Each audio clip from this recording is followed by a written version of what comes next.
Welcome to Stylist Soul Tribe Conversations. I'm your host, Lisa Huff.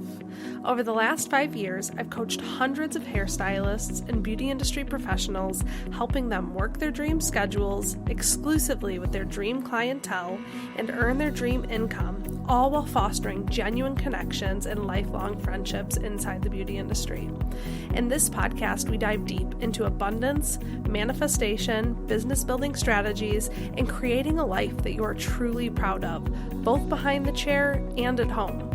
Are you ready to embark on a journey of personal growth, success, and sisterhood? Then hit that subscribe button now and get ready to experience the pure magic of Stylist Soul Tribe Conversations. Hi, friends. Welcome back to Stylist Soul Tribe Conversations. I am joined today by Kimber Chapman. Kimber is a mom of 3 and founder and director of a team at Tone Salon, where she leads and guides 8 other women, as well as taking care of her own clients behind the chair. Hello, friend. I was thinking as I was, sitting down prepping to record with you, I'm like, I'm actually surprised we haven't done a podcast episode yet. I feel like the past couple of years have just been like not so crazy busy, and I feel like things are starting to level out. I already have a kid saying, "Hey, mom," outside of the door. Do you need to tend to him? Go ahead. Benton. Hey, Benton. Yes, at 1:30 you can have electronics. Oh my gosh. Well, Okay. that's a perfect segue into a few weeks back. I know. A few weeks back, I posted on my Instagram story and I was like, I'm recording podcast episodes, whatever. Who would you love to see me have a conversation with, or what topics would you like to see me go over? And Madeline Barnes, hello, shout out Madeline. She's also a member of Soul Tribe, so is Kimber. She said, Kimber, how does she juggle it all? How her time management, yada, yada. So I asked Kimber if she wanted to come on, and she said, yeah. So here we are. Of course. Again, I'm surprised that it took this long, but like time flies, and I'm sure we'll get into all of the past couple of years, but time flies, Yeah. Yeah. So when I have people fill out my Calendly to book a call with me, there's brief, give me your bio, give me some talking points, some ideas you have. And typically I just use those as talking points, but Kimber has a way with words. So I'm actually going to read to you guys what she wrote because I think it's just perfect. And then we're just going to totally bullshit from there and have a conversation and see where this leads us. So she said, when people say, how does she do it all? I love telling my story of becoming a mom on my 17th birthday, and therefore I developed my brain in survival mode. In my late 20s / early 30s, that has developed into an actual strategy, and always leading with professionalism, because even the business of Crayola didn't get to where it is by being creative, although that's a huge piece in our industry. It takes sometimes removing feelings, looking at facts, and lots of accountability. As a teen mom of a son who has autism, and my youngest is just as driven as me, which is exhausting. So why don't we just take it all the way back, tell your story, because Madeline asked for it, and I'm going to be a curious human. Obviously, I know some bits of your stories, but let's just talk. I'll interrupt you 1,000 times and we'll go from there. So I would say let's take it back to 2008 for just a second. Okay. We're talking January and February, March of 2008. Okay. I was a sophomore in high school. I literally had started this career. We had I went to a college prep high school, so there was a career pathway thing there, but not a career center. So a career center is where tradespeople went, but people who were going to college took these prep courses, it was right? Way fancier, yeah. Yes. So I was on track to be in pre-law, in college. Yeah. Well, I was a wild teenager, and in May I found out that I was pregnant with my oldest, and it was just a random kind of hookup scenario, to be honest. And so I was kind of alone in the beginning. I ended up developing a relationship with her biological father, but fast forward a few more months, she was born in December of 2008 on my 17th birthday. So again, I was the straight A student. I didn't even drink for the first time till after she was born. I had not consumed alcohol until after I was a mom. I was a pretty straight-laced kid, and all of a sudden until I wasn't. I was this very good kid, and I still was a good kid, but I started having this stereotype kind of surrounding my situation. And a little bit more of that background is I went to that school because I was on a grant. I grew up in Section 8 housing. I already had this all the odds were against me. I was the first in my family to graduate from high school. I, especially once becoming a mom, wasn't going to be doing a whole lot with my life. And at that point, it was be a mom, make enough to get by. But to be honest, that has never been me. Like, Yeah. like before, I was really obsessed with becoming this like hot shot lawyer, and that just was never going to be me. Honestly, wanting to break that mold of like what people assume teen mom's life looks like was kind of the driving factor for everything else. So I did start college. I went to college with a toddler, which was Insane. crazy. I And can only yeah, and imagine. people who can get through that, like, oh my gosh, because I could not. Like, as driven as I am, that was just not something that I could handle with Yeah. everything else that was going on in my life to support a daughter on my own. And Mm. so I dropped out of college my junior year of college, which that's another thing is like, why didn't I just finish? But it's okay. And then I decided to get into cosmetology school because I had gone to the cosmetology school to get my hair Mm. done. And I was like, this sounds so fun. And Hmm. this is so much cooler than It's so whatever I was glam doing in and school. fancy. Yeah, which I didn't even go to school for law. I ended up going for marketing, public Okay. relations, all that, which is kind of what I do now. Anyway, so I started hair school literally because I was just tired of waiting tables and didn't really have a direction for myself. And I was like, worst case scenario, I get the license and then I just do my friend's hair for the rest of my life. Like that's the worst Hmm. case scenario. Hmm. I what I ended up being obsessed with was when we would meet down as a class once a week, the whole school would sit down for this weekly celebration to talk about numbers, projections, how many new Yeah. guests were being seen, all this other stuff. And that was honestly what lit me up. I loved doing hair. I loved the Totally. conversations when I was behind the chair, but that's, I think, the spark that I The didn't business know. side was attractive. Yes, Yeah. exactly. So I graduated, started a salon, did an assistant program, worked at a commission salon for a long time. And what I found in that environment was that my leader there cared about her numbers but never cared about mine. Mm. And I really wanted to know like what individual path I was on. And so I just again always had this like consistent drive to do better. I got married. I had my first or my middle son, so my first son but my middle child, Yeah. and spent another year there before realizing that no matter what, I was kind of on the same slow upward tick. I was getting Yeah. super busy. I had asked to take on assistants. I did have like a salon assistant, but I wanted like mentorship. Like I was like, I think Mm. that I could share this with somebody else. And that was never fully respected. And now that Mm. I'm a Thank salon owner, I goodness. honestly Yeah. get it. She had so Yeah. much on her plate, but there just wasn't a next step for me. So I decided Yeah. to leave that job and start a suite in 2018. And then 3 weeks after I started my suite in March of 2018, in April of 2018, I found out I was pregnant with my youngest. So I was Okay. already pregnant when I quit my job, and I just did it on a whim because that's kind of just I'm really impulsive, so that's kind of how I Yeah. do everything. Um, and so I got pregnant with my youngest. I'm like, oh shit, now this has to work. Like this, there's Yeah. no like going. I get this. There was always going back to a job. But the pressure was on. Yeah, I needed to have Yeah. even more responsibility, and I needed to have even more flexibility with my schedule. So it was Mm. just like, okay, now I'm going to be three kids and then growing this like fourth child, which is the business. Yeah. And I didn't really expect to ever open up a salon, but the more that I spent time with independent stylists, I was like, okay, so that thing that used to spark me in cosmetology school, other people are also excited by. I'm not a weird one. Like Hmm. other people like Yeah. this stuff. But in the employee environment that I worked in, I never felt that. So like other people just weren't as excited. So I thought I was weird. I was Yeah. always too fancy, too extra. Like, why would you care about that? Who's Mm. doing social media? And then I found the other independent stylists that cared about that. So I decided to open Tone Salon in November of 2020 after like Mm. a really long stretch of just bad for all of us in Yeah. this industry. Yeah. And I did open it as a home for independent stylists to that were aligned with kind of how I looked at the industry and the things that I was excited about and go from there. And Yeah. then a So couple much. years later, yeah, Uh-huh. there's the Clubhouse era where like honestly, Clubhouse was just like such a good place for people who hadn't had a voice in such a long time to go. Yeah.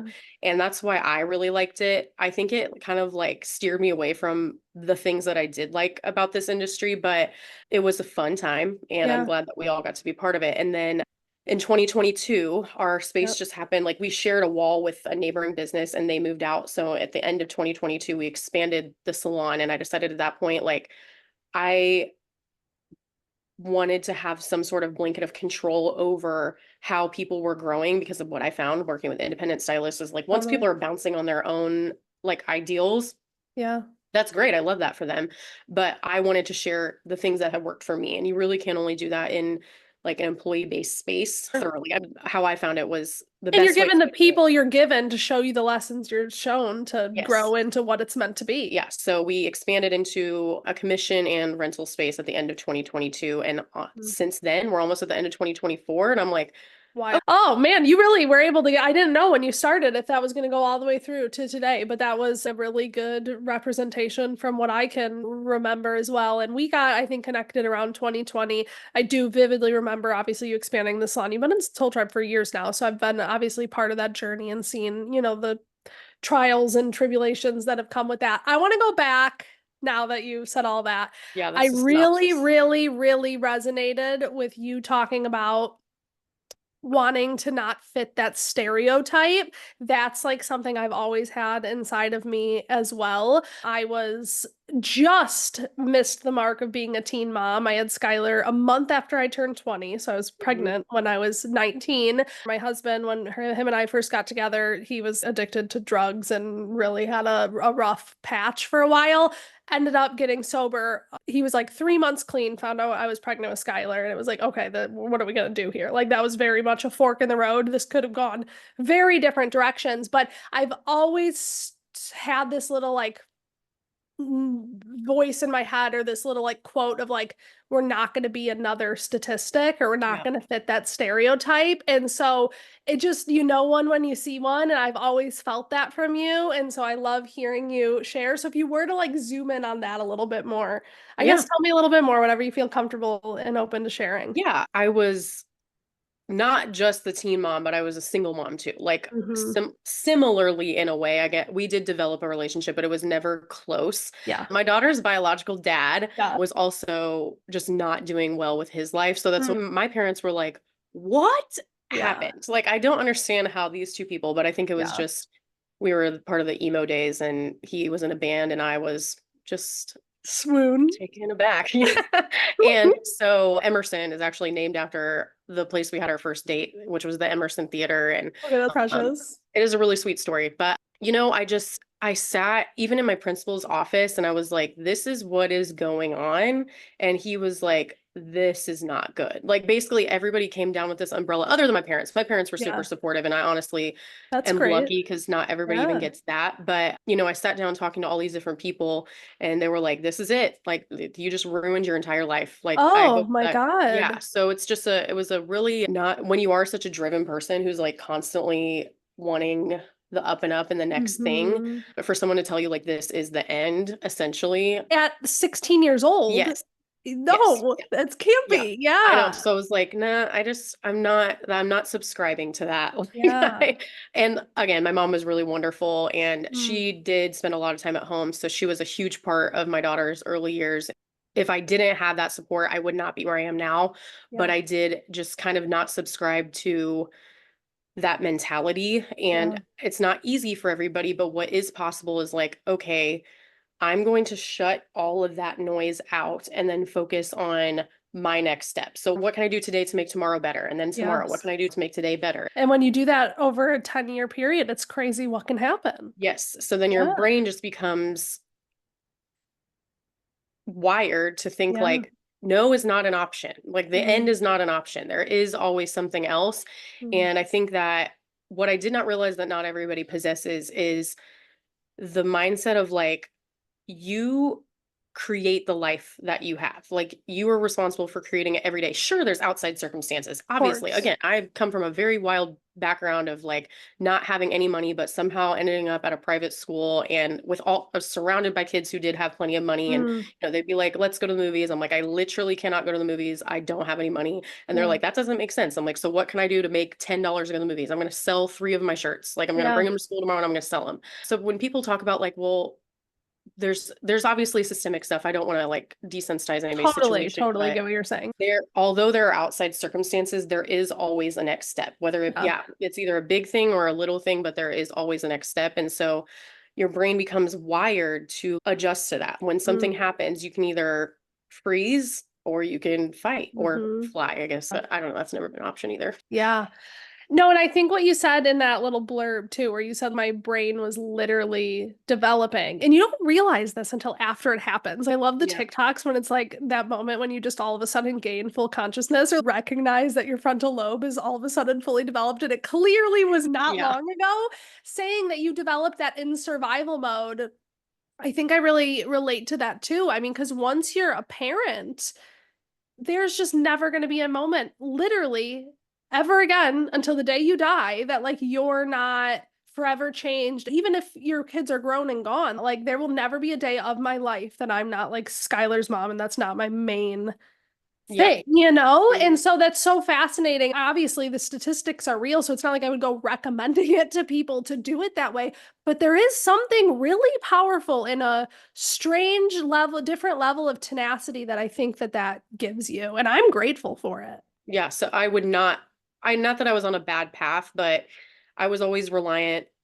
I think the reason that I got pregnant is because I was always reliant on other people to, like, I was always looking to make someone else happy, right? Mm, So I'm not that person anymore, and hmm. I can't say for sure, but I probably still would be had I not become a mom so young. And Yeah. again, probably would have fell victim to the whole like, well, this is just it, like I could have listened and I could have been like, Mm, I'll just work an hourly wage job for the next however many years, maybe yeah. put myself through school, maybe do like a CNA thing, which was what was brought up to me. Why not just be a Yeah. CNA? And there's nothing wrong with that. I'm just Totally. not drawing blood Totally. and doing all that all Yeah. day. So Yeah. yeah, I just was like, no, I need to get here. How do I get here? Mm, And it's little steps in between. hmm.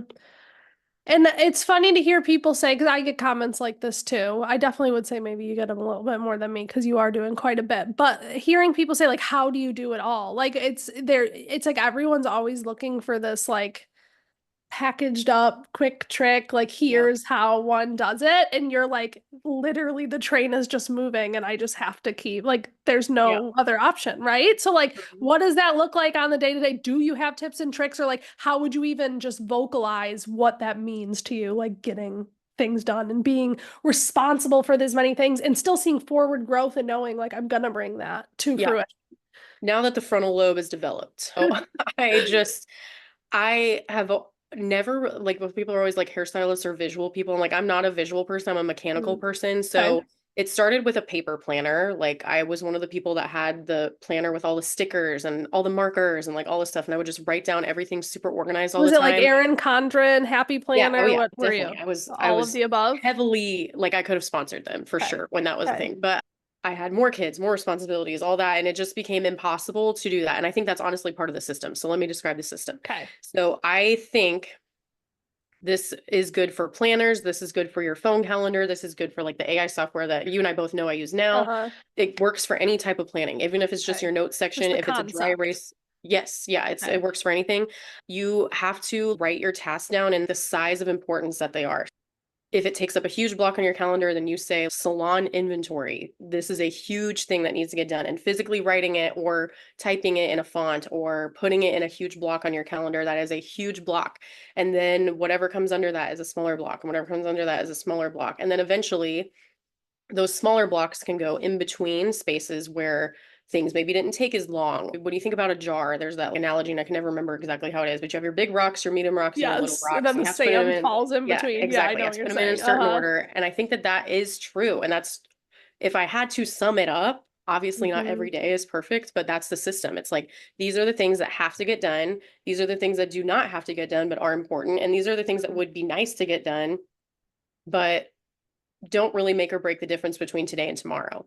I'm an impulsive person, so that also helps. I don't overthink a lot. Mentally practicing that for people who struggle with that would be another tip of mine, is like, don't keep thinking, just start So doing. many people overthink. I know. And Yes. if we're gonna go Enneagram, which I know you're into too, I'm 7 wing 8, you're Eight 8. wing nine, So like I yes. think it's maybe the 8 in us or Yeah. whatever it is, but I'm the same way. Like when I will, and it's kind of hard for me to coach sometimes because I try to empathize with people who overthink, and I'm just like, it could have been done 3 times already by the amount of time Yeah. that you spent thinking about it. So you would say your biggest like trick, what you have found the system is like the big important tasks. And is that like a daily basis, a weekly basis, a monthly basis? Like if someone's like, all right, I'm channeling my inner Kimber, I'm doing this today, like what does that process even look like?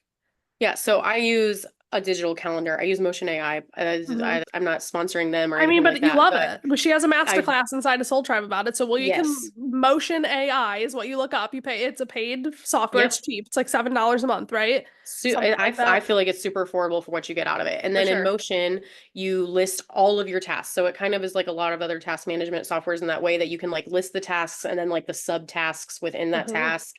And then it literally organizes it for you. So all that brain work that I used to do of like, well, this is salon inventory needs to happen today. The product order needs to happen today. I have to pick up my kid from band practice today. Like if I Hmm. don't, she will Yeah. not get picked up from band practice. CPS will get called. Yeah. But the grocery order also needs done today. I can either spend this hour going to the grocery store getting everything, or I can place a delivery order, which will take half the time. Mm. So the delivery order has to get placed today. It has to fit into this box. Like trying to figure out how you can condense things, the amount of tasks. There's obviously, I'm thinking of like just a regular hairstylist in my situation, especially independent hairstylists have to do inventory, they have to do Hmm. ordering. But on the other side, payroll has to get done, or people will not get paid on time. Yep. One on ones have to happen, or your team doesn't grow. But like when those things happen, can shift and move. And I think that's another thing is people don't realize like you can flex it out and you can Hmm. delegate. And I'm a very independent person, but if I didn't lean on the support systems I had to, then I wouldn't be in the same place. Mm. Yeah. So when you set that up, is that happening? Like, how often are you putting into Yes. motion? Weekly, I sit down and check in on it, but I would say monthly is a big time, quarterly is a huge time, and Okay. then weekly is like takes me 15 minutes maybe. Okay. So at the beginning of the quarter, I'm like, okay, we had the team retreat at the end of October. We have a Halloween event for the town at the end of October too. It seems like everything that I'm going to say is at the end of October, but Dude, this my quarter's October is crazy, so I yes. feel you. Fall break is in October. Like there's a Yes. lot of stuff when I sat down at the beginning of July for the next quarter. Technically, it's the beginning. Like October's Hmm. crazy, but I'm like, I have to prep for these things now. Yeah. So it's like retreat planning. Okay, for the retreat, I need to make sure the venue is booked and that they're not going to cancel it on me. I need to have a grocery list. I need to figure out what we're going to be doing as far as education goes. I need to try to think of all the things that are in that Yeah. board. Yeah. The 10 things that are in that board that probably each take like an hour. So you have 10 hours of work. You set motion to divide those tasks up. And then the end date is the end of, I wanted to have it done by the end of August. Then at the Mm. beginning of the month, I'm like, okay, which of these things definitely got done and which got kind of shifted around. And then at the beginning of the week, it's like, okay, band practice, grocery orders, like more of that like personal stuff that needs to fit Hmm. in with all the other tasks. Does everything get done on time? No. No, No. but it all gets done. So, Eventually, when it needs mhm. to. I also love the phrase procrastinate on purpose because that is me. I can have, and I will have something on my to-do list with the thought of, oh, I can be really prepared, really prepared. But I'm telling you, the best content comes out of me like the moment that I need it. And that's just, Yes. so I've, instead of fighting against that, I've just flown Hmm. with it. And And when it's on your list, then you're like, okay, that is on the list. So it needs to be in my brain, but it might not yeah, necessarily have to happen today. Give yourself a month. If you want to yeah. like redo a wall in the suite, give yourself a month and then kind of figure it out. And yes, that I do feel like procrastination is like the best I way mean, to. it's just better content comes out of me personally. I have a retreat in October as well, the Soul Tribe retreat. I could try to write the initial welcome, Mhm. blurb for that. Whatever I write now is trash. Rip it up and throw it away because I need to see how I'm feeling the moment before. Like that's Yep. the only way it's real. And I even feel that way about podcast episodes, things. You always want to be 25 steps ahead, but I feel that way about batching social media content sometimes. Obviously, I love to be on top of it, but there's some things that are just more in real time. So, are you checking motion every morning? Do you have notifications? Like, what does that relationship with motion look like on a regular Yeah, basis? I would check it. I check it multiple times throughout the day because, like, Okay. if I don't check something off, then it's going to move it somewhere else, and Mm, I don't have to remember that I have to do it. I just okay. open it up. I'm like, okay, what's next? So I would Yeah. say probably after every task I do, I'm like, okay, just checking in on like what is the next thing, But I can at least see like this is the stuff that still needs to get done. Definitely every day, but I would say multiple times a day. Okay. Okay. So that's just like the go-to to-do list. Yeah. Yes, it And that is my integrates with Bible. your like Hmm. clientele behind the chair, Yep. things like that. Yes. Interesting. I think I have tried enough that my end consensus was, like I said before, I could have gotten 4 or 5 of these tasks done in the amount of time that I took to set it up. So I Yeah. am just kind of like a paper list and I will write the same list a million times. But like if I have a moment of free time, it's like, okay, boom, boom, boom. These are the things I can do. I'm pretty intuitive to what feels right. Like I almost do all of this on paper personally. I really could maybe fall madly in love with motion. And everybody in Soul Tribe that has started it and fully implemented it loves it. So how much would you say, like you said, it's the system, it's the big chunks and then working around it?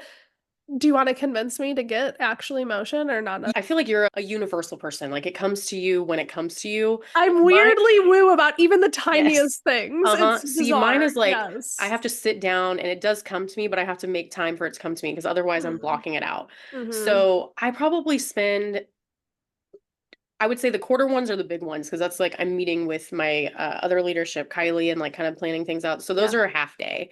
Weekly, like I said, 15 minutes. And then the monthly, I would say maybe an hour. Like it's not a ton Mm-hmm. of time, but Mm-hmm. it's like I'm a mechanical person, so I have to type it out. Like I have to type out Mm-hmm. like these are the things that need done. Kind of like you Yeah. like make the list the same. Yeah. If you make the list 10 times, you eventually remember what's on that Yep. list. Yep. Mine is like I have to write it out, and then luckily I don't have to remember anymore because it does it all for Because me. it's But there. that's like my outline for everything too. Like we made our entire retreat outline in motion and like it was Yeah. divided between me and Kylie and I still don't have content. If I mean this is going to air way closer or after that date, but we are sitting in the end of August for our 3-day retreat at the end of October. Yeah. I know what's going to happen. What is going to be said has not happened No. yet. Like That there's it, like they there's just can't. 2 months away. Yeah, Yeah. exactly. So Yeah. You that's don't know how you're still gonna on feel. motion and that task is moving around, but Yeah. it'll eventually get done. But the outline is there. And the outline wouldn't be there if we didn't like sit down and actually spend the half day planning for it, you know? Well, I think that's what's cool about it is the boards and the projects. And I also think just find it fascinating to hear how much you work in quarters because I actually work in quarters a lot too. And I remember a long time ago, I think it was you that recommended the 12-week year to me, right? Yeah, I Yes. think you I'm a big recommended 12-week that year like person. on Clubhouse. And I don't follow that to a T, but I definitely do work in quarters. And like Leisha and I, my assistant and I's like weekly meetings, we have our like scorecard that we go through, just all of our KPIs, things like that. And then we have 90-day priority view. And I'm the same. It's Yeah. just what's in the next 3 months. And we're checking those things off the list. So again, big chunks and then smaller things into it. Okay, so if just like a regular standard hairstylist, but also a mom, but also is juggling all the books, juggling all the things, is listening to this, like what would you say that like sit down, make it happen actually looks like, given not planning retreats like you and I are tasks, because you're leading your team. So like what does their time management look like? Yeah, theirs looks a lot like, and this should be for anybody, like any Yeah. hairstylist, whether you're an employee, rental, whatever, like theirs looks like looking at their month numbers, trying to figure out like, okay, my sales goal was 5,000 for the month. I hit 4,500. I can make up 500 by doing what? Like if your goal is Mm-hmm. to make $500 for the next 60, 90, I don't care, it could be 180 days. Mm-hmm. My ultimate goal is to make $500. List all the ways that I can make $500. I can make $500, whether it be in the salon or out, but I can make Yeah. $500 by selling more retail. I can make $500 by marketing Add-ons. myself on Google. I can make Mm-hmm. $500 this amount of ways. Yeah. Then take it like honestly, like the way my brain works is like a big Venn diagram. So the middle of the Yeah. diagram, I'm glad that we have the video here because Uh-huh. you can see The my hands. hands do a lot. I talk with my hands quite a bit. So we've got 500, make $500 in the middle, then all the things that you need to do to make or can do to make $500. And then off of that, the steps to make those things happen. Mm-hmm. And Those are then projects now. yes, exactly. So Mm-hmm. now we go around that diagram and we number each thing. Like this would be the easiest thing, hardest thing, 1 to 5 or whatever. So like, do I want to do the hardest thing first or do I want to do the hardest thing last? I'm a hardest thing first person. And then that's your goal for the next, I would say that's a good like 60-day goal. Like my 60-day Okay. goal is to get that started. You may not make 500 or more dollars by the end of the month, but you've now created like your system. If your Yeah. goal is to gain 90 minutes back before bedtime to like get your life together, Mm. what are the things that we can do? We can start again doing grocery. I haven't stepped foot in a grocery store in 4 years. Like I don't go Wow. into grocery stores Yeah. because I can't. Like this, people are like, how do you do it all? I'm like, I don't do Other half the people stuff do that, it. yeah, Yeah. exactly. I don't do half the stuff that everybody else does. So like I know I need to gain 90 minutes back. I can start ordering groceries instead of going to the store. Yes, Mm-hmm. I'll spend 10 extra dollars or whatever. I don't because I'm part of all the memberships, but I'll spend the 10 extra dollars. I run the risk of my produce maybe not being my ideal Perfect. produce, Uh-huh. but at least I have my 90 minutes. And is that If worth you the other compare and stuff? contrast, it Yeah. is the Mm-hmm. better. Yeah. Yeah.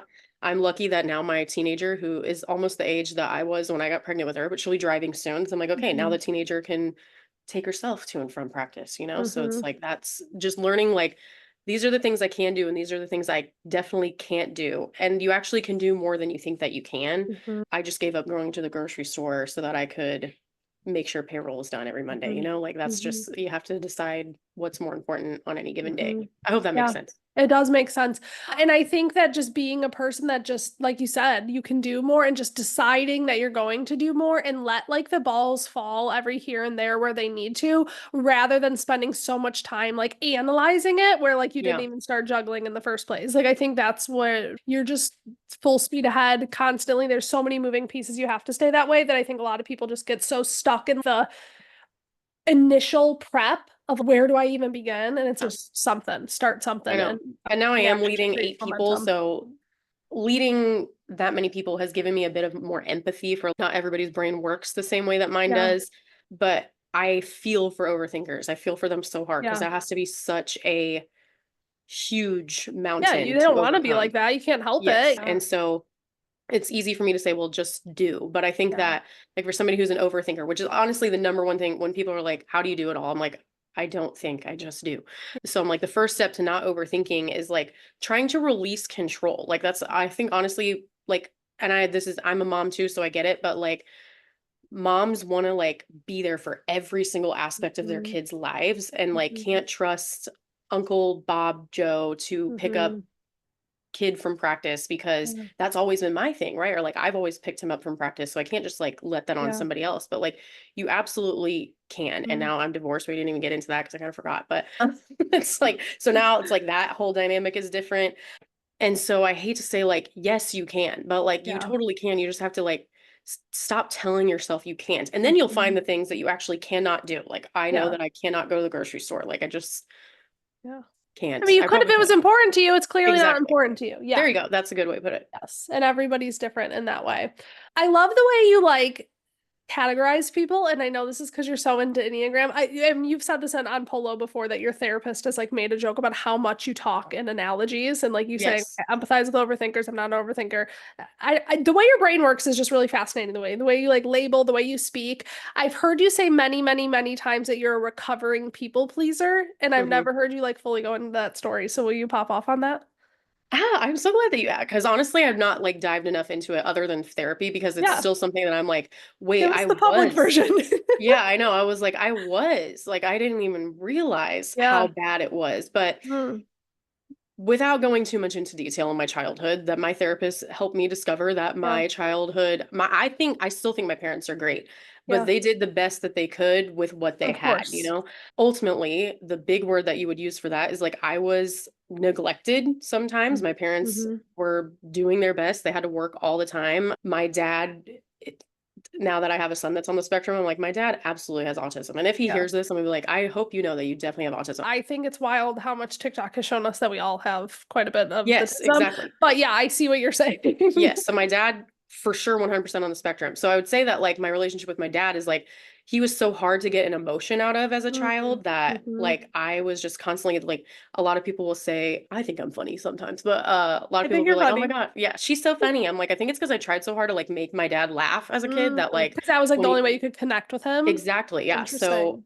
their emotions, I was constantly trying to make them happier. They were stressed. Again, they were doing the best that they could, but they ultimately then didn't like each other that much because they were Yeah. trying so hard for everything else. And then the quality that I share with my mom is that like she would do things for other people, like do for other people, do. And then when they didn't give her that same thing back, she went into like immediate resentment mode. And unfortunately, she did that with us. So her Yeah. children, which is not good. That's again, therapy. My mom Where is none of us are great. perfect. Yep. Yes, exactly. So I turned into that person for a long time. As a leader, I turned into that person. As a Mm. mom, I accidentally turned into that person where like, I'm doing this for you. I'm doing this for you. I'm doing this for you. I ask you for one thing and you can't do it. Like now I don't Mm. want to have any Yeah. relationship with you Cut off. whatsoever. Uh-huh. So what I was maybe 3 years ago that my therapist was like, Kimber, she's an Enneagram person. So she's like, you're an Enneagram 8, your growth path is a 2. You are naturally like that is on your Okay. best, you are for others. Like you love Yeah. to serve others, Yeah. but when you are not good, you want other people to be happy and then not really consider yourself. And you think that you can change the world because that's the type 8, like you're a world changer, but you Mm-hmm. are changing the world by trying to make everybody happy. And that just is Like, not yeah. possible at all. Mm. And yeah, it stems from like childhood, not purposeful, but neglect, Yeah. abuse, and then that bleeds into everything else. And then it became making the toddler happy. Like when I was in high school, it's like, well, you're my only Mhm. person. Like I had friends, but like they can't relate to you. They don't know what you're No. going through. Yeah. Even at 20 years old, nobody really knows what Yeah. you're going through. So like I had friends. It's just me and Emerson on Friday nights now. While everybody else is at frat parties and stuff. And I'm Yeah. like, what can I do to make you happy? And Yeah. then it became my ex-husband. And then what I found with him is he was also a people pleaser. So like Mm. he was quietly resenting me as I was quietly resenting him. Mm. And that's just not a good dynamic either. And so my therapist helped me understand that you absolutely cannot make everybody happy. I was like, what do you mean? Like, yes, I can, because I can do Yeah. anything that I want. Uh-huh. Like, I can do anything I set my mind to. And she's like, that's just Yeah. one thing that's never going to happen. Especially the last 2 years of having like a bigger staff, I've learned that I just have to do what is best for me. And that will Mhm. make 80% of people happy and it'll Yep. make 20% not happy at any given Yep. time. Right. And that's has to be okay. There And has that, to be acceptance with that. yes, exactly. And Or you're accepting, unhappy 100% of the time. yes, yeah. And Yeah. it's either be unhappy 100% of the time or make people mad 20% of the time. Yeah. And to this day, I would say that if I had to put another task on my motion, that's like a daily 5-minute thing. It's like looking in the mirror and like accepting, like, Mm. you will make someone upset today, whether it be with your attitude, with your words, with your actions, with your decisions, with you accidentally cut them off on the road, like someone is going to be upset. Mhm. Yeah, just a quick little story. Do Yesterday, it. my kid, Tangent. Let me yeah, hear. yeah, my kid threw up at school yesterday. Off, yeah, he was kind of off in the morning, but like, I don't know. I'm like, I already took Oh, that Friday off. We're gonna go sucks. to school today. Yeah, So he you're didn't fine. seem, yeah. And so he threw up 30 minutes after getting to school. And so his teacher sent me a text via the parent app that was just like, the nurse is gonna call you. Benton threw up in class, period. End. And I'm still thinking about it, I think, but I think I finally had some resolve last night because she's always like exclamation points and Yeah. like, You're like, she's mad he's at doing me. so, yeah. I'm like, she hates me because I sent my kid to school and he threw up there. Like she Mhm. hates me. Like she hates Mhm. me. She hates me. And this is sad. Again, we should not put this on our children. I'm not perfect, but I my know. teenager is a much more patient person than me. And she helps me reason with myself. She's like, I Yep. think that maybe she was just caught up with 23 kids. And A that little was the message she busy. could send to you at the time. You might be onto something. I know. It's like, so I battle with that still every day almost. Like, and Mm. that's why I still am regularly in therapy. It's why I'm on anxiety medication because it Yeah. doesn't ever go away.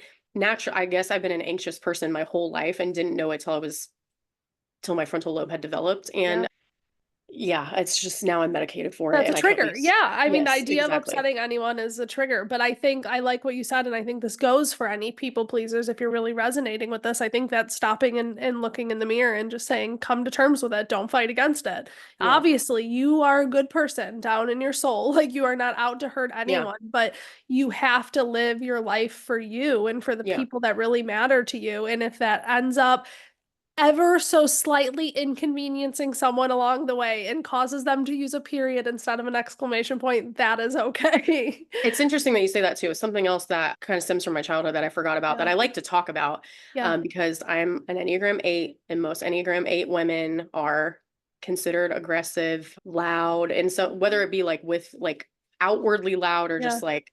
just kind of like, wow, she's got a lot of energy. Like I can Okay to feel her be energy. seen. Yeah. Yes, a word that gets used all the time for women in general, not just type 8. So now just going into women in general who do have that kind of energy is that they're a bitch. So I mean, I was Mm-hmm. called a bitch so many times. Same, girl. Yes, yeah. So like you're just a bitch. So I think like hearing that so many times as a Mm. child and a teenager, which no child should ever hear that, I know, but isn't I that digress, bizarre? Yeah.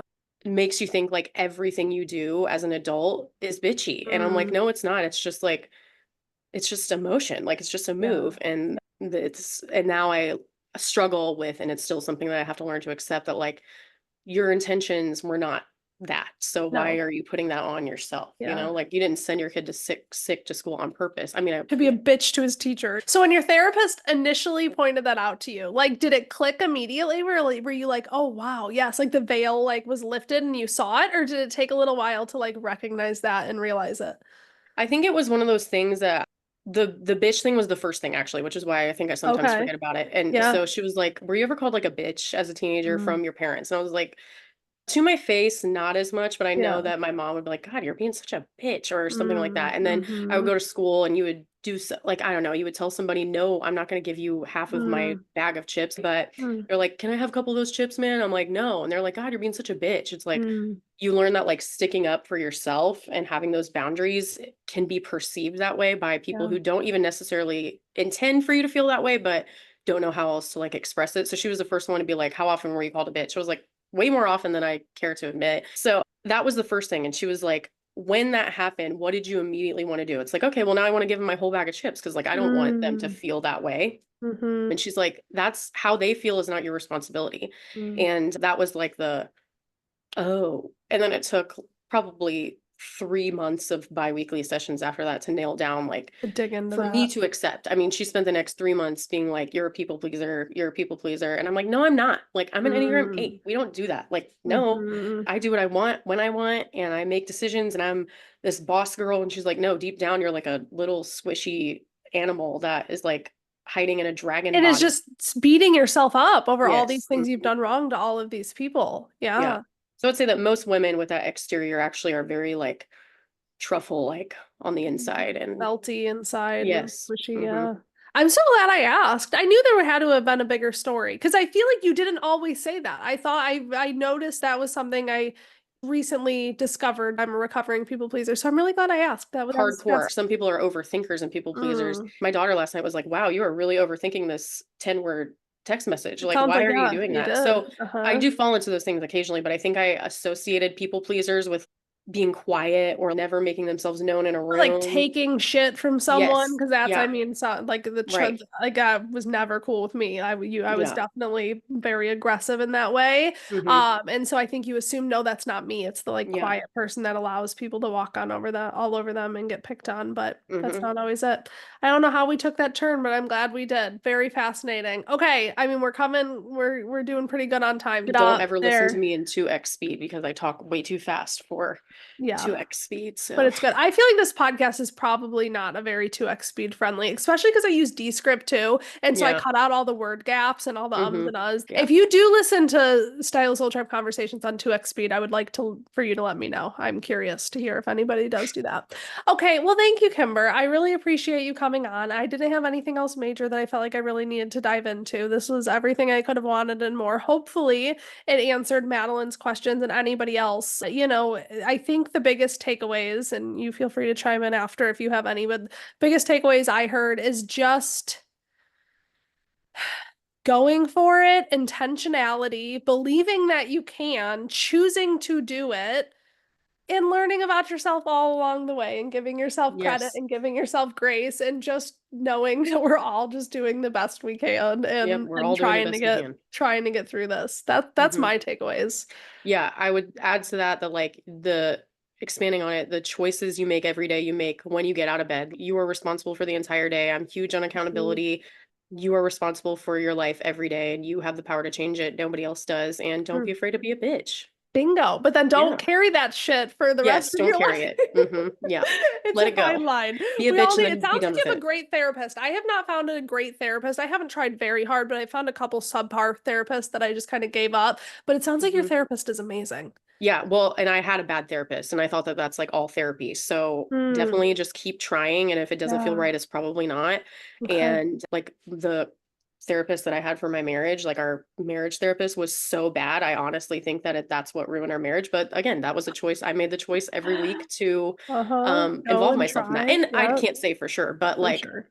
that's there I is a think you're lot. also comparing to a really good therapist that you've had for years. Exactly. So, Yeah. yeah. So yeah, take the time to research and keep trying until it gets right, for Mm. sure. Amazing. Okay. Well, we can wrap it up at that then. I will leave all of Kimber's information. She's an open book. Reach out to her if any of this resonated with you and just check out what she's doing. We didn't even scratch the surface on all that is you. It doesn't surprise me that you went to school for marketing. Obviously, Kimber is a genius when it comes to branding, marketing. Her salon is so beautiful, so incredible. It's been really cool to watch you grow into like this version of Tone that you have right now. Like it really feels like there's a good, solid foundation foundation there, and it's like beautiful to watch. Like you are exactly where you're meant to be. You are supporting people in the way that you are meant to be supporting them right now. So I'm sure a lot of you listening already kind of follow Kimber and know her stuff, but she's amazing. So I will leave all of her information in the show notes, and you guys can feel free to reach out if you want to. Thank you for those kind words. I appreciate that. I love you, friend. Love you too. Bye. Bye.